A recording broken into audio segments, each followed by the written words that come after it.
So thank you everybody for being here. Today I have the pleasure here being with Lucas Bento, who is a continuous improvement manager and have been working on this lean journey that are deploying right now on its company. Okay, he's gonna today sharing really useful and viable information that they are being collecting for this lately time that they've been working with the lean thinking and stuff like that. Okay, so Lucas, you got the stage. At the end, we're gonna hopefully read some questions from the audience. Go ahead. Anything you need, I'll be here. Okay. And the author of the book, Carlos Federico Pinto. Okay. Nice. Just a second here. Stayed with you. Yeah. Just a second because. Thank you. Careful. Okay. Yeah. I can hear Thompson at the back. Global Olympic Institute Brazil, Careful. For I some think that. reason. Okay. No, Nice. it's fine. Yeah. Perfect. Okay. Perfect. Now it's okay. Go ahead, Okay. Lucas. Thank you, Daniel. So, hi everyone. Just as Daniel said, I'm the continuous improvement manager here at GOL. And today I'm gonna talk a little bit about the transformation, the cultural transformation journey, and also how we are going through that. So uh, basically we are going to talk a little bit about the journey context here, a little bit about our Kaizen events that we have done in the last couple years.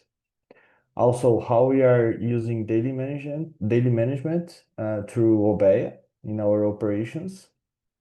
We are going to talk a little bit about our results as well.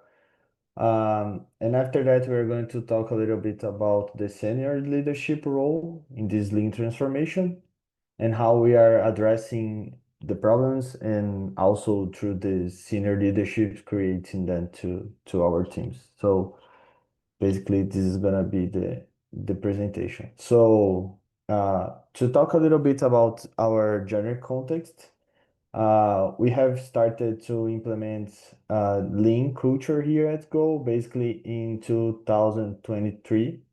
Our main problem at that time was our OTP performance, on-time performance, and we treated that trying to synchronize our process doing our aircraft turnaround. So when the aircraft is on the ground is when everything starts, and that's where we started our journey basically.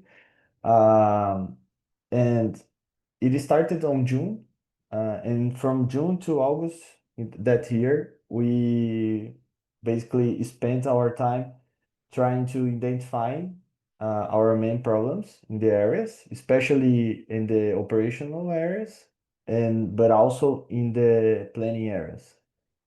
After that, after September, we have a lot of problems to solve, basically 400 uh, problems to solve. And we started to implement the Kaizen events, mainly on our major airports, which is Congonhas and Guarulhos, both at São Paulo here in Brazil.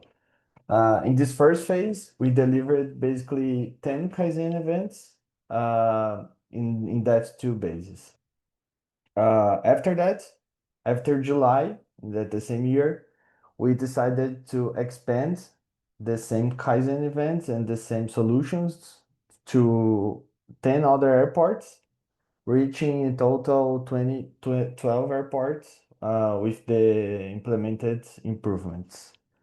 This went through January, and after February, we started our second wave that we called it like that of Kaizen implementations. And we delivered basically 7 additional Kaizen events, totaling 17 Kaizen events through this project. So this was our journey until April 2025. A little bit about our Kaizen events here. So as you can see, this is just an example, 4 examples, in fact. the first one here, our main point was to create a pattern and standardize our work instructions, especially in the board phase of the flight. And our main goal here was to reduce our variability on board process. And as you can see here, we created some patterns to our team follow them. After we also created a position in which we call here flight holder, that they are responsible basically to try to anticipate any problems that we may have inside the aircraft. So sometimes we need to change the seats from the passengers inside the aircraft, and this position they do that before the flight. So basically 1 hour before the flight arrive, we try to ensure that all problems with seats and this kind of thing is anticipated. And during the Kaizen, we saw an improvement from boarding pace from 5 packs per minute to 7 packs per minute, basically. Another example is the one that we created to try to improve as well this boarding process. And as you can see, as also in the photos here, we implemented a new type of boarding process where we try to also basically try to do this process more quickly. Uh, Also look into the passengers' baggage basically and how we can anticipate this process so the boarding process is smoothly basically. And after another example was one regarding to the cleaning process.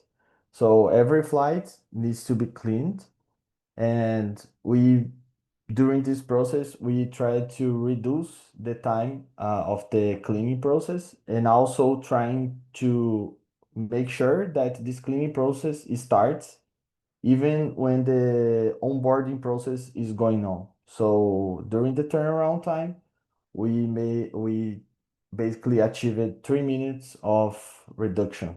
So this was 4 of our main Kaizen events. And to make sure that these Kaizen events they are sustainable, we also implemented an Obeya room in these airports. Uh, Basically, through a daily management system, we try to make sure that all KPIs were being discussed in this room through a visual management, as you can see in the photos.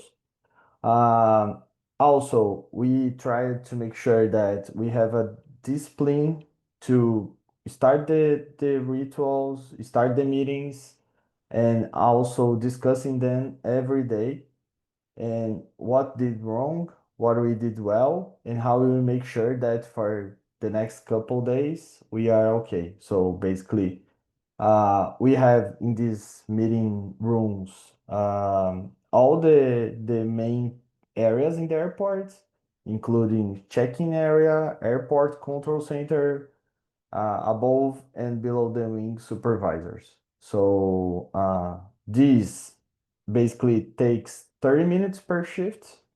And the airport manager is the owner of the room and the owner of the daily management as well. So, and through this process, they were able to discuss that and also implement some actions or countermeasures for the next couple shifts. Okay, so this basically was our journey until April 25. And after that, we started to see that our main point at that time was not more about the tools, but also how we could implement a lean mindset to try to improve our process. So using the lean transformation framework here, we started to follow the lean transformation framework.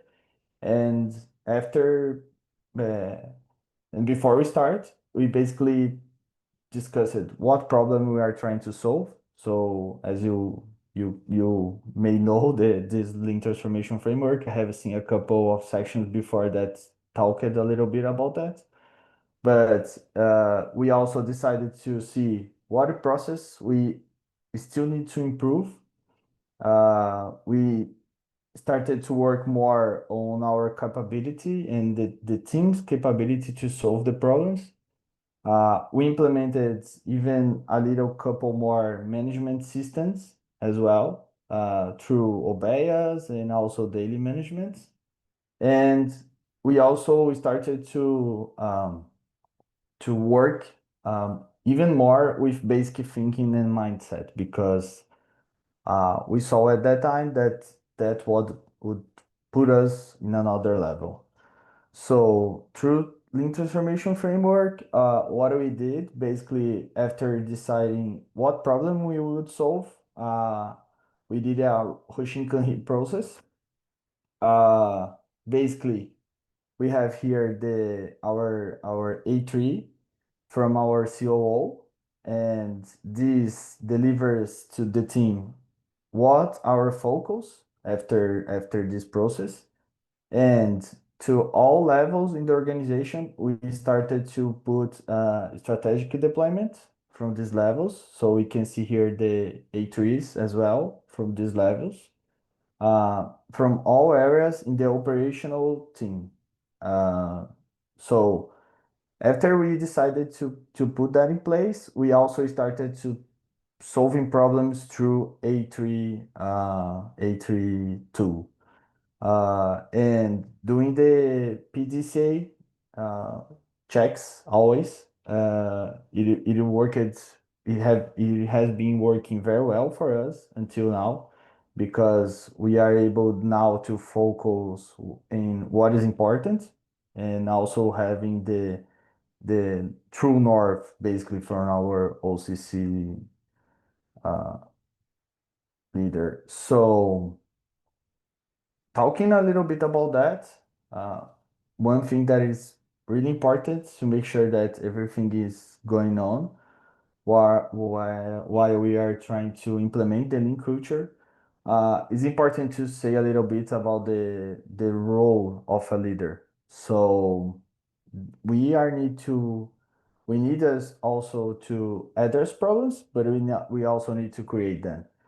And I think that one thing that is really important is that from the leadership, they need to understand that we are creating a safe environment for problem solving in all levels of the organizations. So here we can see some photos of some catchballs that we did with our OCC, and also with all leaders in the operational area, basically. And we have here 5 points that we think that it's really important to make sure that we are following them somehow. That is critical thinking for problem solving, challenging mindset, go to the Gemba and obviously go and see what is going on, what problems we have there, give and receive feedback, and also an inspirational vision, trying to solve here problems type 3 and 4 as well. So we were not more focused on just problems of type 1 and 2, but also 3 and 4, which is one of the main roles of these positions here. And also looking to the organizational levels and how we think that a lean company should be.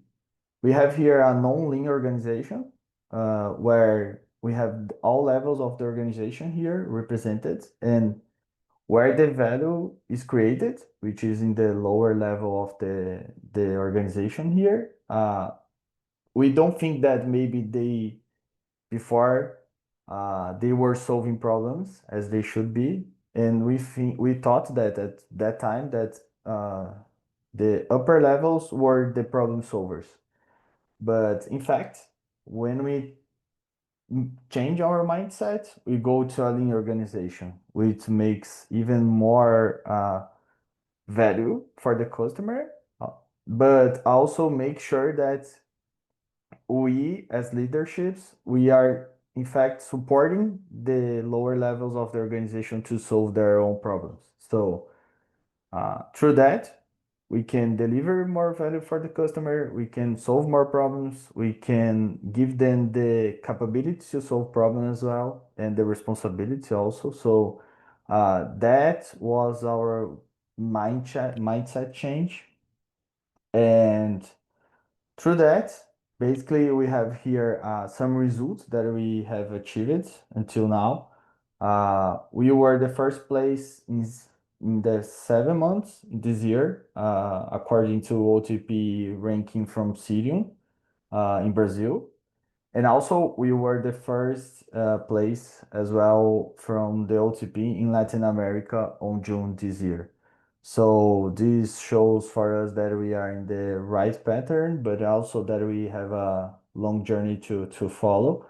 And some of the key learnings that we have here from our journey until now, not having problems is a problem. So we basically try to talk about problems every time, and we are encouraging the team to also does that. Uh, Discipline is required to sustain the practice. So, and discipline goes through daily management, leadership behavior, uh, basic mindset, and through this lean transformation framework basically. But it's really really important for us until now to sustain all the practice and the results that we have until now. um, Obviously, the improvement should not be implemented only by the continuous improvement area, but it must be everyone's responsibility. And we talk about that. We say that basically after this journey that we have talked a little bit, that it started mainly on April this year, we saw the continuous improvement area as the superhero sometimes. So basically people call us and said, oh, you need to put a Kaizen event here because I have a problem. But after that, we started to change the mindset and say, okay, so you have a problem, let's solve it together. So we do together, and after you do that. So basically, we are on this phase and putting the continuous improvement team into a lean coach, as a lean coach from all the areas in the organization, mainly on operational areas.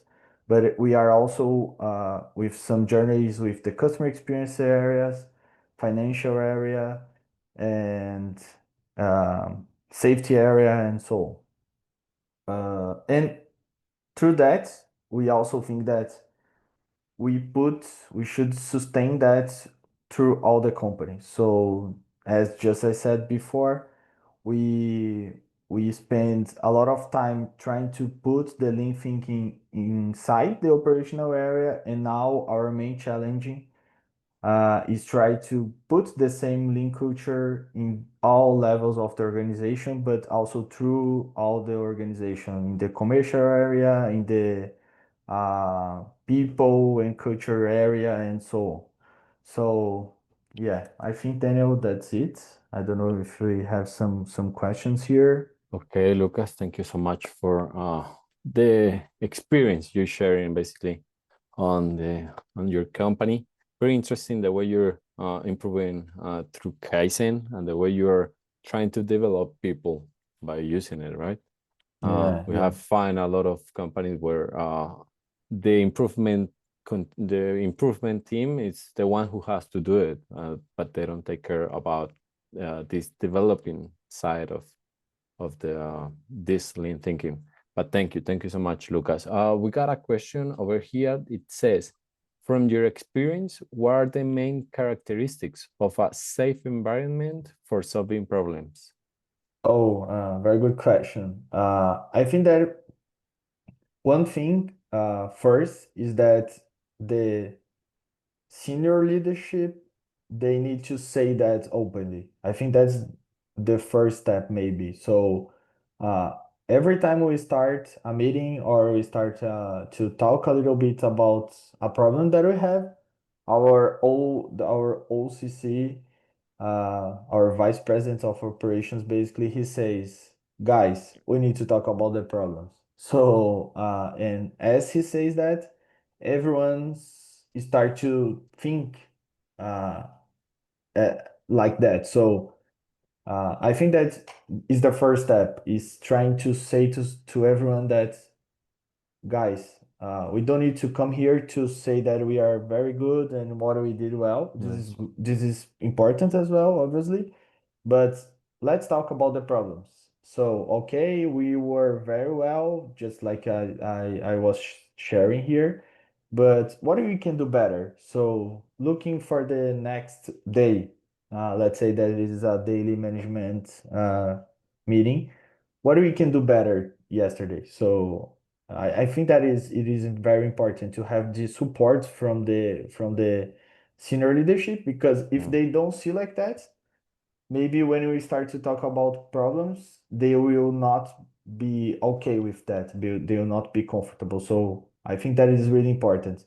And also I think that uh, creating creating the daily management system with KPIs, and also making sure that all the problems are being addressed. I think that it starts to create a routine where it starts to be very natural to everyone to say, okay, I did it very well yesterday, but I still have problems that I need to solve for tomorrow, basically. So I think that is a process. It is not something that we you can put in place from today to tomorrow, but I think that you need to start, basically. Nice, Lucas. Oh, interesting way that you're creating this safe environment to try the problems. We got another question. It says, do you encounter resistance to change from any team members? If so, how do you deal with it? I think that resistance is very normal. Is very normal for us, especially in the beginning. I think because when you don't, you have your routine, you have your own problems as well. Your first thinking is that, oh, I know how to solve my problems. So. I think that is normal in the beginning, but I think that as soon as this person start to see that everyone is talking about problems and everyone is starting to solve problems through lean to and lean mindset, uh, they start to feel uncomfortable with that. You know, they see that their neighbor area is doing a very good job solving problems. So it's very natural to them to start to move to this place. But also, what we did here is that we tried at first to identify which one is our guy is the person that is not so comfortable with this change, and how we can deal with that. So we try to talk with them and say, oh, okay, what is going on? Do you have a problem? How we can help you? um, Lean, I think that in the end is a way of seeing the things and trying to help them to do that. So it should not be seen as uh, a thing that you need to add. You know, it is something that you need to use to solve your problems that we have every day. So, but yeah, we have some people that they are more resistant to that. And I think that talking to them, showing the success that you have in other areas, or using the tools is a good way to start to move them to a place where they feel more comfortable with this implementation. Okay, Lucas, thank you so much. We got another question, but I don't fully understand it. It says, in your opinion, how to be sure that the improvement already made remain if there is no more continuous improvement department or continuous improvement manager? Oh, okay. So at first we have a continuous improvement area, and I am the continuous improvement manager until now, at least. So I think that uh, still having the continuous improvements area is very important. What you need to make sure is that we are not the only one responsible to solve problems. I think that is the main message here. So we still have this area, we still have the same people that we had before. And I think that in fact people maybe now have more work to do than before. But before, as we were the responsible to solve the problems, basically, let's say like that, we need to put a lot of effort to solve one problem. Oh, And today we can put the same efforts to help people to solve maybe 10 or 20 problems at the same time. So people are still here helping people to solve problem, but when someone asks us to, oh, can you help me with a problem here? We at first say, okay, what is your problem? Do you have this clear? What is your problem? So talk with us. And after that, we try to help them and to coach maybe them to solve their problem. And we are here to support them on this process. So I think that is the answer maybe. okay, Lucas, thank you so much for that answer. We got another for Luis Enrique. It says, how can you ensure that the application of Lean principles is truly solving problems rather than merely masking inefficiencies with tools? Oh, yeah, it's a very good question. I think that you don't need you don't you cannot in fact be passionate by the link tools. I think that it is a message, very important message. So it is not about implementing Kaizen events or implementing an Obeya room or a daily management, but how this is solving the problem that the company has. So, as I talked before, the Hoshinkanri process said to us, "Oh, this is the problem that we need to solve." And to the teams, we need to say how we here need to help the our vice president to solve the problems that we have today. So and how we can make sure that we are not just passionate about the tools, but also achieve results through the KPIs that we defined that it's our goals. So during the Hoshinkanri process with A3, we need to put there what is our goals, what are our goals as a company and also as a leader of my own area. So through that we can make sure that okay, you are doing a lot of things, you have daily management system, you have basically have your value tree mapping, you have put in place a lot of countermeasures, but let's see the results. Has it changed? Oh, it has changed, so okay, we are in the right path. No, it has not changed. So how we maybe go back and try to experiment something else, something different. So I think that is very important. We need to make sure that all the KPIs that were defined as a goal, it is changing. I think that is the answer here. Okay, Lucas, thank you so much. I think we got time for our last questions. Okay. It says, how do you plan to sustain improvements in such a high pressures and high complexity industry?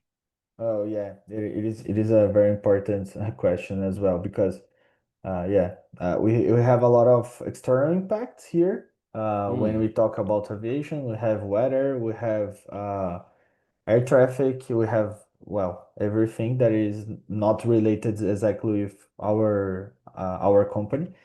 I think that daily management is really important because you can try to make sure that you are always improving if you follow all the steps, in fact. So it's important.